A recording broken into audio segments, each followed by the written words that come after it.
இல்லியை புடமிடும் போல என்னை புடமிட்டீர், அதனால் தான் சுத்தமானேனே. பொன்னாக விளங்க செய்திரே. எந்த மனுஷனையும் கிறிஸ்து இயேசுவுக்குள் தேறினவனாக நிறுத்தும்படிக்கு கொலோசியர் 1 28 நாம் வாசிக்கிறோம். பிரியமானவர்களே, இன்றைக்கு சபைகளில் அநேக கூட்டங்கள் நம்ம நடத்தப்படுகிறதை நாம் பார்க்கிறோம். நம்ம நினைக்கிற ஒரு காரியம், எல்லா லீவிலும் எல்லா கூட்டத்தை வச்சிடறாங்களே, ஒரு நாள் கூட ஃப்ரீயா விட மாட்டேங்கிறாங்க. இல்லைங்க, இந்த கூட்டங்கள் எல்லாம் மனிதருக்கு நம்மை தேறினவர்களாக காட்டும்படிக்காக அல்ல.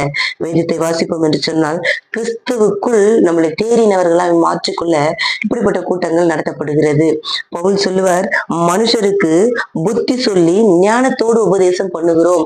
இன்றைக்கு எல்லா சோதனைகளும் நாம் மேற்கொண்டு ஒரு சுத்த பொண்ணாக நாம் விளங்க வேண்டும் என்று சொன்னால், நாம் வேதம் வாசித்து ஜெபித்து அதில் தேறினவர்களாய் நிற்போம். கர்த்தர் நம்மை ஆசீர்வதிப்பார்.